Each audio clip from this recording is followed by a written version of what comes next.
I call this meeting to order at 7:03. Will staff please do roll call? Morgan White, Here. Andrew Stump, Here. Jessica Lemcool, Luke Westalker, Here. Gabriel Dussard. Here. So we can now move on to approval of past minutes as distributed. Are there any corrections to the October 1st minutes as provided in the meeting packet?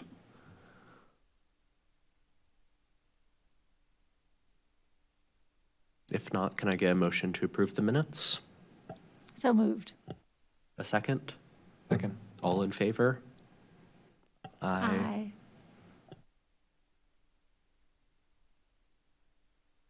And is there any public input?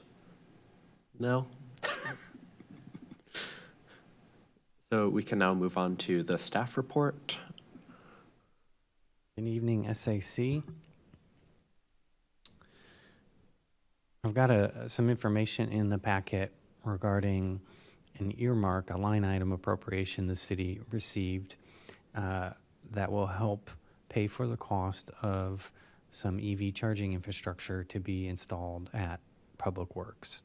The Public Works campus is coming up next after the fire stations for the schedule in the facilities master plan improvements. And so these monies will get spent along with that project. And so we're imagining a bank of EV chargers that would allow us to buy some probably Ford F-150 Lightnings or some sort of pickup truck electric for Public Works fleet. So that's exciting. We've got a couple of updates on how our bulk purchase programs finished up. We had a smaller year this year, 32 tons on 8 systems with geothermal, Urbana-Champaign. We had, I think it's our second biggest sales year for solar Urbana-Champaign with 633 kilowatts of installed capacity.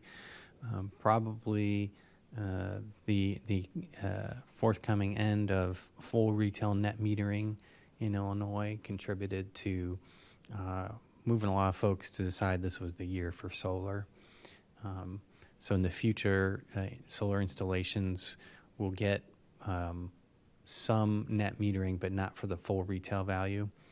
So it just means your payback period's a little bit longer on your investment there. We recently, just to zoom out a little bit further on U-Cycle, U-Cycle has two sides, curbside, which is single-family residence up to 4 attached units, and multifamily. Those are serviced by 2 separate contracts that we publish every 5 years. So it's a 5-year contract. Both of those contracts were held by ABC Sanitary, and those contracts expire in March. So the city published new requests for proposals for those services, and you can see the low bids here. Costs are up dramatically, but not as much as it might seem at first. So a couple things to keep in mind. These are 5-year contracts with optional 2-year extensions. So we're now 6.5 years actually into these contracts, and pricing was flat. There was no escalator built into those contracts in the past. So all of that inflation that everyone else, got in steps year on year and year in the last 6.5 years, we're getting in one fell swoop. Further, when we went back and looked at pricing that we got from bids 6 years ago, the second lowest bid is right in line with the low bid this year, which kind of suggests that we didn't really experience much inflation in the pricing that we're getting. We just were fortunate to enjoy extremely low pricing for the last 6.5 years. Now, with a significant rise in the costs of recycling service starting in March, we're going to need to raise the U-Cycle fees in accordance. We had a couple of city council appearances where we discussed with councilors how they prefer we manage that. And what they settled on was, let's phase in the increases on the fee, and let's accept a proposal to pursue a carry-out bag fee in 2025, or at least starting to work on it in 2025, to generate some revenue that would help offset fee increases. So we'll be working on that in January of 2025. Public Works with Finance Department will work on developing that carry-out bag fee.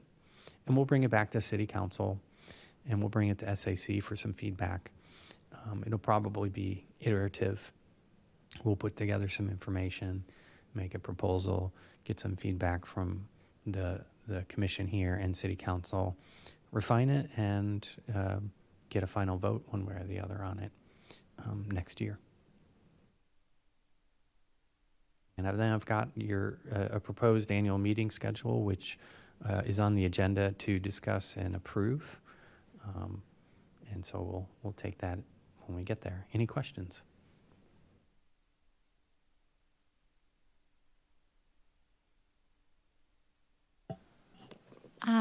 For the electric vehicle charging stations, are those for city vehicles only and not pay per use? Correct. And okay. Thank you. What do you mean by pay per use? What vehicles are those? So I don't mean different vehicles, but different types of charging stations. Some of the charging stations at the university are for just university fleet. So they're in a sort of restricted parking area. But when you pull up, you just plug in. While the others are public use charging stations that if it's the type 2 where it needed special infrastructure, then you pay with a credit card, and anyone who is allowed to park in that area can use those stations and pay for the charging. And you pay for the parking use and the charging in one credit card system. There's two different types of that on campus.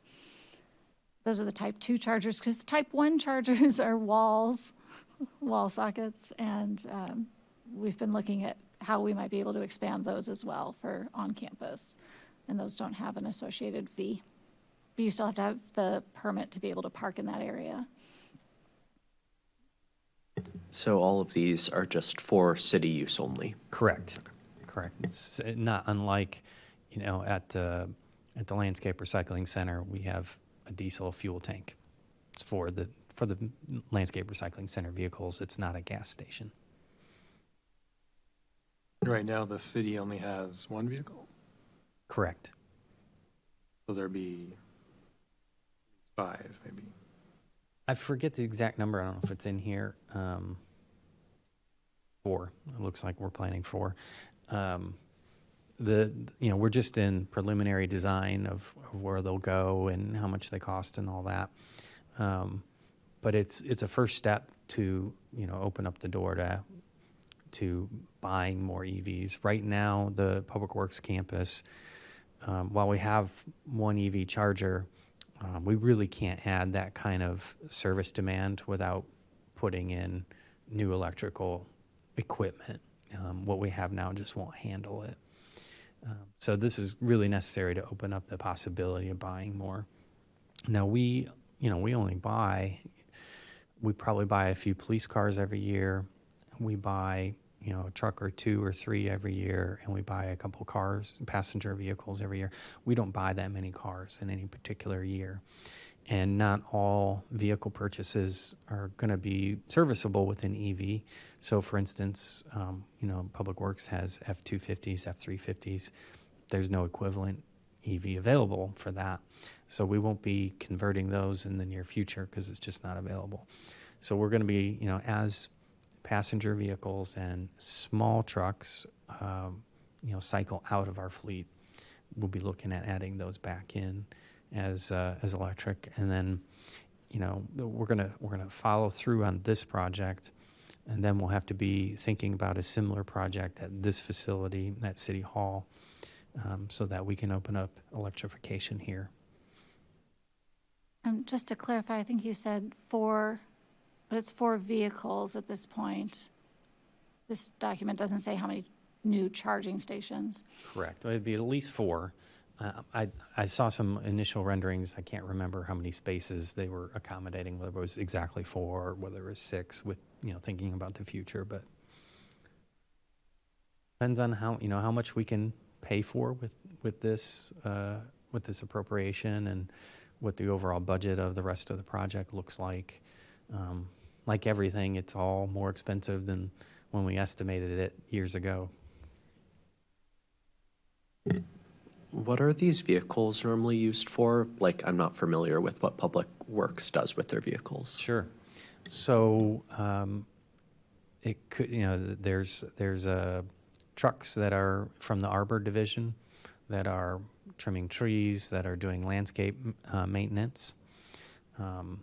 There are other. We have heavy equipment doing sewer maintenance. We maintain some sanitary, not all the sanitary, but some lines, and then the sanitary district maintains the larger lines. We maintain the street lights. That's a pickup truck. Well, there's a couple for that actually. We have facilities maintenance for our own facilities. They have a pickup truck and a utility van. My domain has 1 vehicle, and we use that. That's the EV in the fleet. So it's anything you see city staff doing outside of buildings, that's Public Works. Have we ever looked into replacing all the vehicles used for parking or like the people who give out parking Parking tickets? enforcement? Yeah.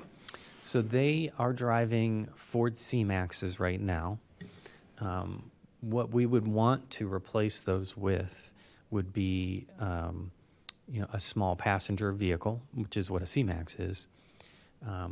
Typically, the fleets find it to be simpler, more consistent, and easier to maintain, store parts if it's all one brand.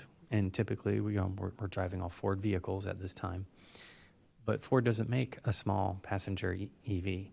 So we may open that up to something like a Chevy Bolt, which is a small electric car. We would need the charging infrastructure here to do that. We're going to have to see when those replacement vehicles come up. That's when it's going to get really critical. It may be that we can do something temporary while we pay for a more, thorough retrofit later on to allow us to convert those vehicles to full electric if they come up soon. But that's definitely on our minds. Okay. How much for a bus fleet is hydrogen? And if there's any that's not hydrogen, then could those be turned into electric buses? Is that even compatible with these city chargers? Or? There are, the Mass Transit District has at least 2, maybe they added some more. I remember they made an initial purchase of 2 hydrogen buses. The rest of them are hybrid diesel. The Mass Transit District has gone towards hydrogen rather than battery electric, for the reasons that they decided on, the efficiency, cost, and what have you. So at this time, I don't anticipate them adding battery electric. They also own their own hydrogen fueling station on their own property. So I think they're going to keep going the hydrogen route.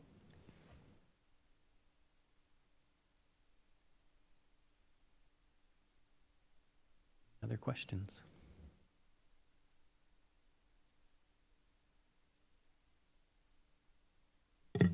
Okay, we can now move on to looking at the annual meeting schedule for next year. So this is for 8 months, so there is the possibility that we can meet every other month, or we can keep this meeting schedule and meet all 8 months. So this is kind of up for discussion. What do people think will be the most efficient use of our time? And do any of these months already not work for people so we can just cross it out of the meeting schedule?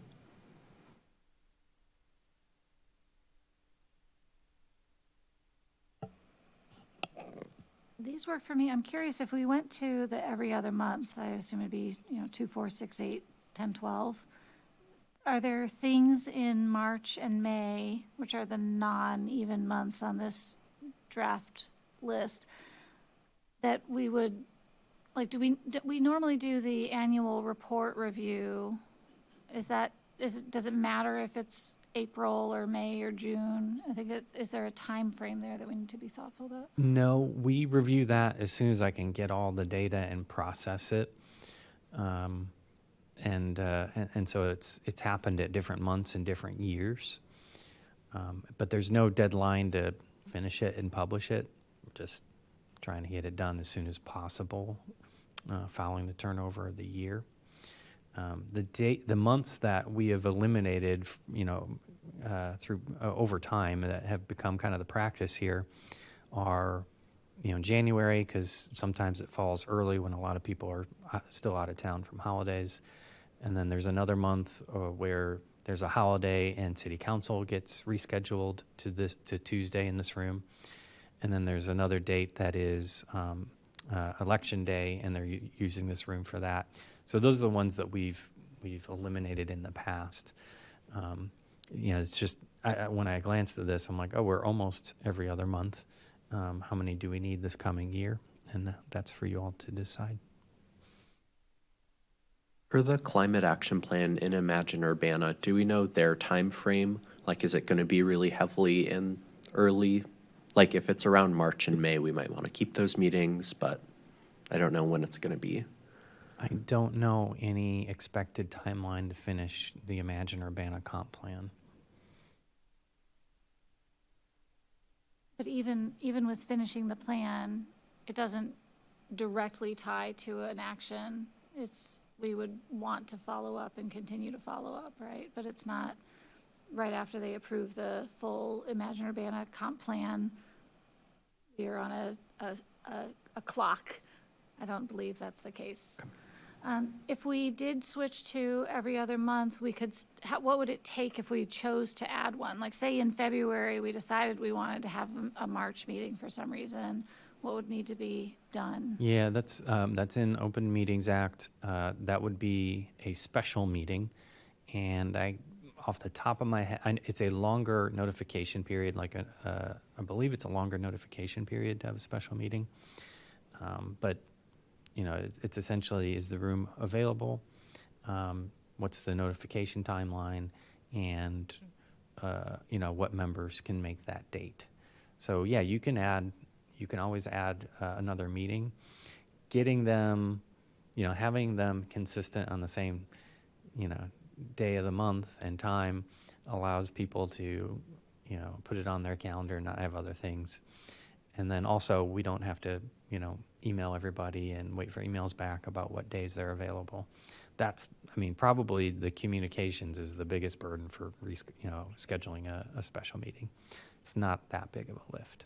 And the location, because if we don't already have it sort of reserved, someone else might be using the space. Correct. I don't anticipate that. But, if we were going to add another meeting and it was going to be on the first Tuesday of the month, I don't anticipate anyone else using the room, although it could happen. Is it easier to cancel the meetings? Yeah, I think that's fair. Mm-hmm. Than try and add a new meeting? Yeah, I think that's accurate.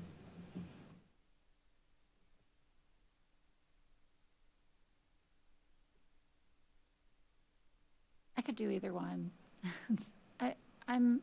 I recognize that a lot of times we have to think through what specific agenda item do we want to talk about. And we didn't do a November, so it's been, right? So it's been 2 months, and we have a healthy agenda, but it's not overflowing. So I could see 2 months being the regular schedule, And instead of, okay, is it going to get canceled or not, just sort of knowing it's every other month. So, but either way is okay with me at this point in my life. When we get speakers, are they usually pretty flexible? Because the other reason I can think of us keeping more is like, hey, we have more dates you can choose from. Where if we only have 6 dates, it's a little harder. I think that probably varies from person to person. Yeah, I think there's been instances where, someone said, "Oh, I can't make that meeting, but I can make it next month." That's happened.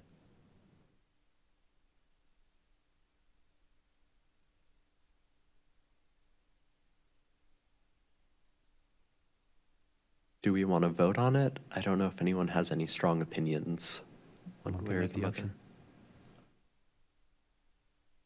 Personally, I'd rather keep more meetings because I think as a youth representative, kind of the point of me being here is to gather experience if this is a part of my future or if it has anything to do with that.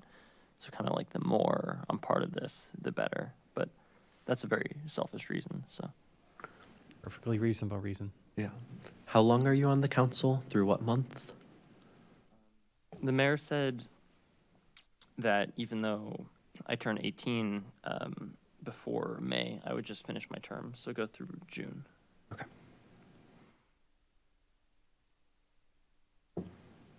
How about we keep what's here and then revisit it again next fall? Yes. Yeah. Do we need a motion for that? Yeah. Okay. Can someone make a motion? I move to approve the schedule as proposed in the staff report. Second? Second. All in favor? Aye. Aye. So moved. Should I read those on to the record? Yeah. Okay. So that's 2/4/25, 3/4/25, 4/1/25, 5/6/25, 6/3/25, 8/5/25, 10/7/25, and 12/2/25, all at 7 p.m. in council chambers.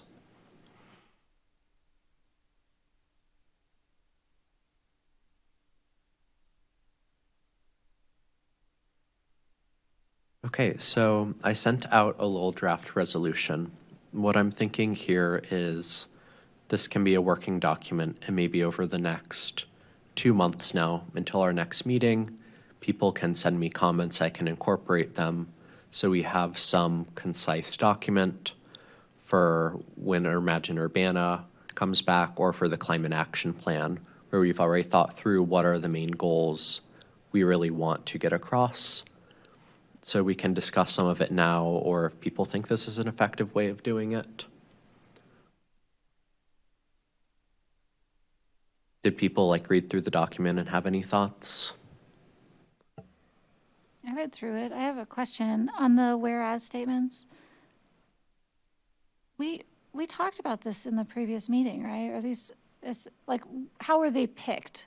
Are these all the majority of key points from the Climate Action Plan? I don't remember. So these are the ones that we talked about last meeting Highlight, that I okay. specifically took notes on. But I'm thinking we can just edit this and change it however we want. I think we should incorporate some of the some whereas statements that reflect the Imagine Urbana. So, there's a big move to, I can't quote it yet, but a big move to be environmentally and economically sustainable. Whereas, one of those, and a couple of those should be in those whereases, which I don't know if there's really a perspective of you can have too many whereases. I've certainly seen a whole page, but I don't know if we've seen 2 or 3 pages. Right now, this is 1 page of whereas statements. So is it prudent to consolidate them a little bit? I don't think there's a rule, but Typically not might want to 2 set or a 3 limit. pages. You might want to set an arbitrary but reasonable limit. Maybe there's a way to consolidate some of the ones we have and add in some of the Imagine Urbana, value statements and big ideas, big moves. And maybe little moves.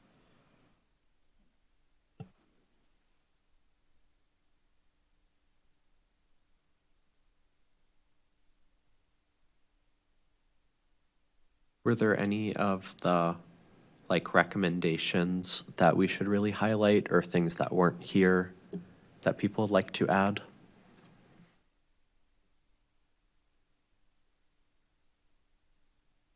I wonder on the tree one, section 6, our draft resolution says plant trees in all vacant city tree sites.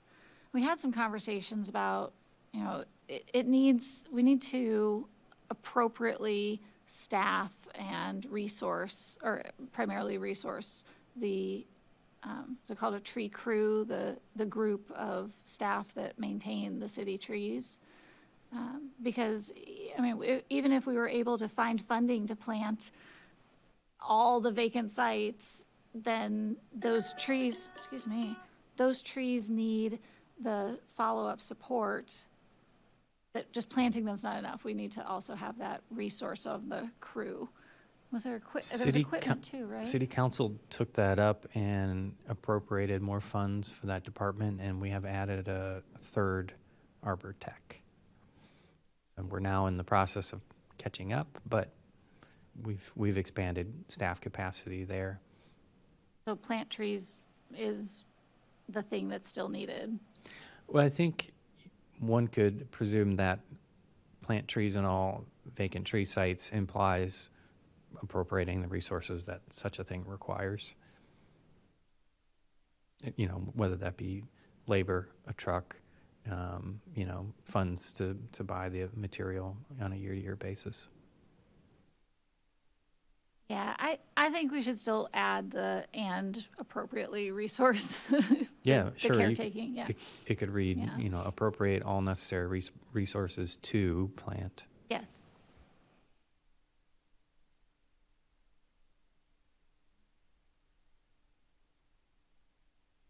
Wondering for section 10, where we say electrify the vehicles, should also add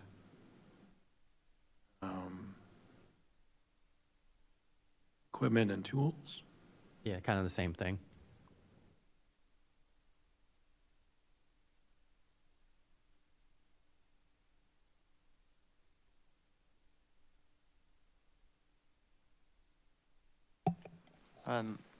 I was reading over the old climate action plan last night in this document, and neither of them seem to really have anything about education. I don't know how much jurisdiction the city has over school curriculums or anything that's taught, but is there a way to incorporate that into this plan somehow? We definitely don't have jurisdiction over the school district. There is other education that happens outside of schools. The Park District actually has a really robust environmental education program. And then we're doing education with our bulk purchase programs. We do some, Park District does some, and obviously the school district is in the education business. But I think we could have a section, like there's the section 5 says to coordinate with the Park District. We could add one that says coordinate with the library and other, we say with the school districts. I don't know how much the city interacts with the school districts, but the city does interact with the library quite a bit. There's a connection. I don't know what kind of connection. But just coordinate with local entities such as the library to promote environmental education or sustainable.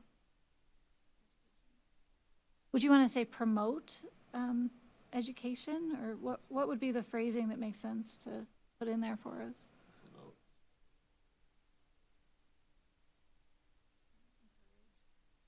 Expand. And then just education or environmental.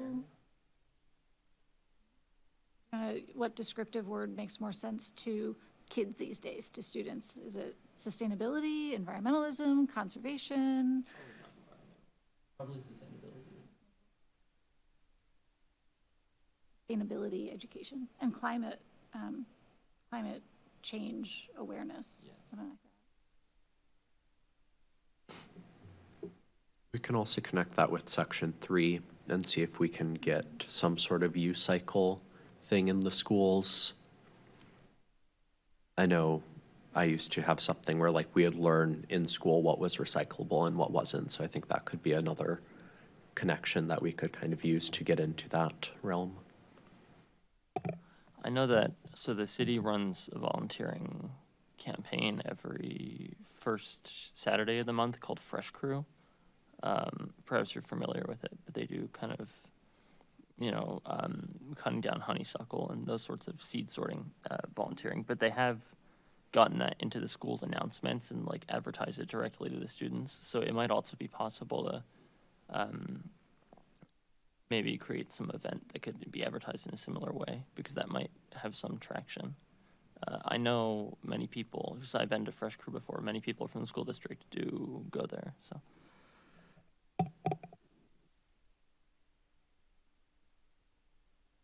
I have a question on number 12. Is the carryout bag fee, I guess what I'm wondering is, because in the staff report, it talks about carryout bag fee, and we're saying plastic carryout bag fee. I know that our intention was plastic bags.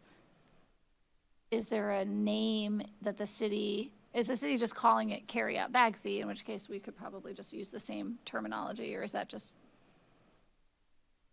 whatever works in the, is it kind of branded in that way at this point? Pretty much all cities in Illinois are using nearly identical carryout bag fee ordinances. Very little variation from them. They apply to all single-use carryout bag fees. Doesn't distinguish on the materials. So my expectation is we would also use a nearly identical one to all the other cities.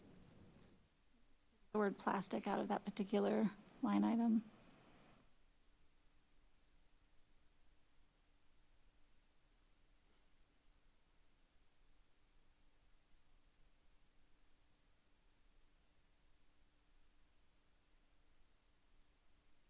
Can we talk about the U-cycle bins?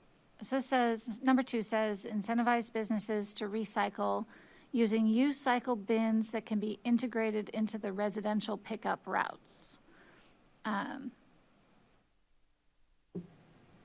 How would they get integrated? Do we already have a vision of how that would work? I don't remember that. I'm sorry, my memory's not going well these days. What we talked about last meeting is one of the biggest strains on the U-cycle was when it was like out of their way or different types of bins and stuff. So I was thinking if there are ways that we could try and integrate them more into the residential routes, that would be better. Like the multifamily? There's a logic there. The truck's already on the street rather than a completely separate truck. Commercial recycling is probably more similar to multifamily recycling than curbside.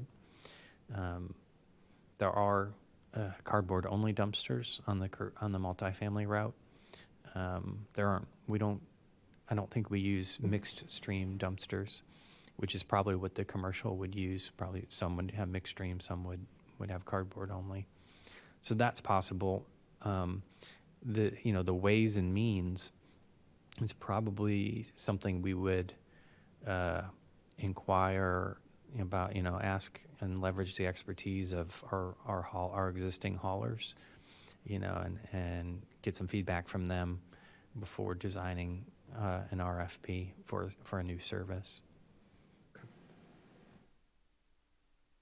Yeah, I guess when you're talking about the multifamily bid that's going to go out, or if you already have one, have you talked to the potential bidders about it? No. I mean, that's a long process. That's an ordinance. a fee schedule. Do they have ideas on how that could be implemented? Yeah, I haven't asked them. No. Whether it's integrated into the multifamily service or it's a standalone service, it's an ordinance to, have that regulation and a new fee. Does Champaign have a service? Commercial recycling is far less common in the U.S. Required, obligatory, city-run commercial recycling is far less common in the U.S. as compared to residential recycling. Even multifamily recycling is not that common. If you had both cities go together on a service. And then you got to have two city councils pass the same ordinance at roughly the same time. I mean, it's nice when it works out. It does happen from time to time. I think both cities created stormwater utility programs about the same time that were very similar. So it's not impossible. What happens with these bins that are like inside city buildings? Are there then the individual bins outside that they get dumped into? So we actually have city facilities recycling integrated into the multifamily contract.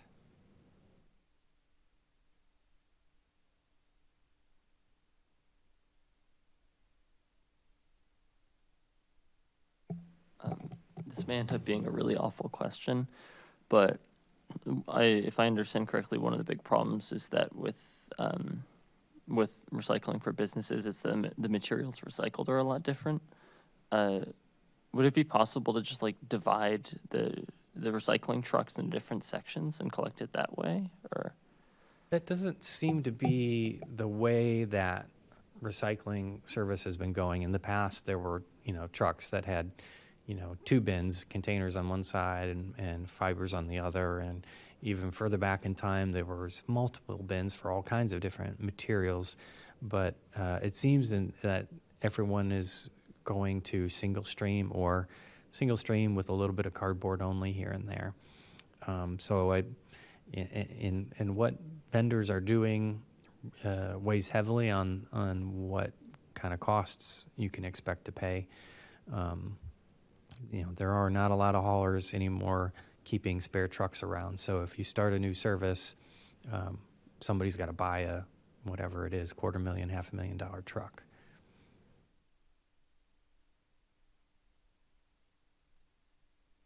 Part of the problem with the separated streams is the users don't want to bother to separate them out, right? And so it is more, the cost of recycling itself is lower if they're separated. It's the convincing people to have separate bins at home or in their workplace and then having the pickup keep them separated. That's the thing that just hasn't really worked out yet in our country. Works in some other countries pretty well. Yeah, I mean, I know in Europe you have I don't know if this is probably similar, but you have on-street bins. So there's a designated area in the kind of middle of every residential district where you can just bring your glass or plastics and throw that in, and it's no additional cost or it's probably very little because they only have to pick it up from one location, which serves many, many households. So, I mean, I don't know if it's possible to implement something like that because, for instance, glasses are still rather easy to sort as compared to other more nitty-gritty kinds of recyclables. Yeah, I mean, if we're going to consider a new service, we can put every idea on the table, every model on the table, and contemplate what would work best for us. And my mom in London, they sort at the house. They sort paper in a certain place, cans and bottles in a certain place. They have their own composting bags now. So it's all done at the house. And then the truck comes up and they put one thing in one part of the truck and... So they're using the divided truck? Yeah. Mm-hmm. They've been doing that for 20 years, 25 years. Mm-hmm. It's very standardized. Everybody knows what Mm-hmm. what goes where, so. When I was in Cincinnati, they weren't picking up from apartments and stuff because they get so contaminated. But the city would have huge dumpsters you could go to and just dump all of your recycling in. Do we have any of those around Urbana? There's a private hauler that has dumpsters that has, I don't know, whatever the vessel is, but has free recycling drop off. Okay. It's in Champaign.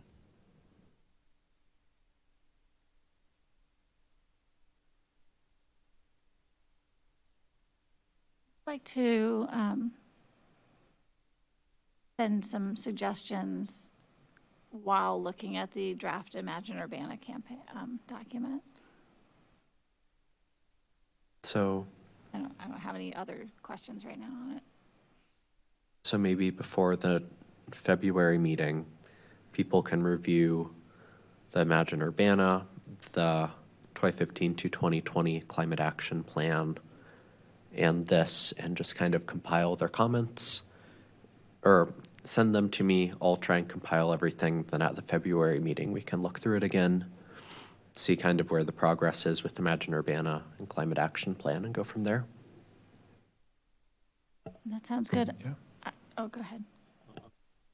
For Imagine Urbana, is there, where would I find the link for accessing it? Has it been sent to us? Or? I can send all of this to everyone after the meeting, so it's all in one place. Yeah, I was going to say, can you help us with you sending it without us accidentally hitting reply all and getting all of us? Yeah.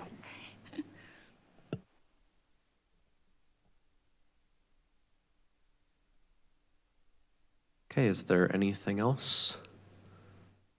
I think I'll just state that Imagine Urbana, like I said earlier, I don't know what the schedule for approval will be, but it's in draft form now. I think the city's getting some feedback from the public. That will be approved when it's approved.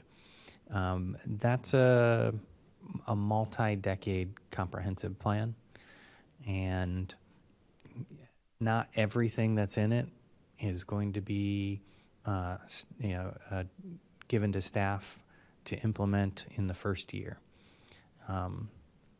So I think it's great that you're like seeing what's likely going to be in the final and starting to contemplate it. But we don't know exactly what'll be in the final draft, nor what'll be, on the agenda the first year or so. But this is a great start.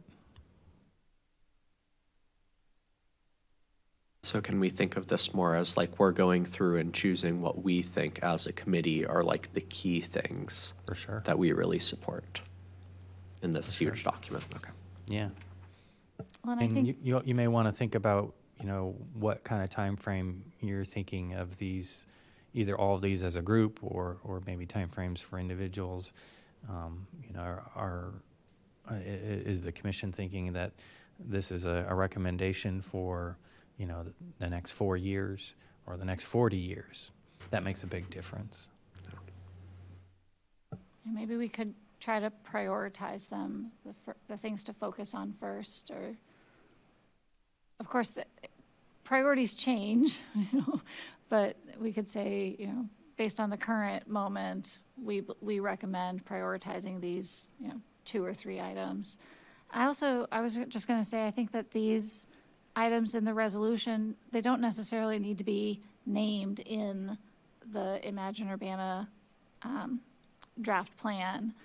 They can be, they're all in the same philosophy of what's in that plan. Some of these are probably listed, and some of them are things that they may not be already in there, and they don't need to necessarily be in there because the plan is a strategic vision, a roadmap or guidepost as opposed to an action plan. You may also consider, as you're contemplating time frame, aligning it with the city council's mayor and council goals time frame. That's every 2 years. Now that may be too short of a time frame, but you may consider the start and finish of 2 of those cycles, perhaps. So you may contemplate, here's what we think the city can and should get done in 4 years, starting with, the next iteration of mayor and council goals. Because the mayor and council goals tend to really zero in on, move from the big picture aspirational, like a comp plan, a lot closer to, what are the actual resources that need to be, what can the city actually get done in the next 2 years, and are the resources available, et cetera. So aligning, I think it's great to align with Imagine Urbana, as you've already been talking about, and you may also consider aligning with the mayor and council goal cycles. Can you remind us when those normally get issued? I think that they go to a vote. I believe it I can't remember. We'd have to check. Like early fall, right? Like on the fiscal year kind of time frame, not. Here, it was November 6th, November 27th, and February 1st. There were meetings Yeah. on it. Which calendar years was that? 2023, and then February 1st, 2024. Wintertime is Yeah. when they were getting established.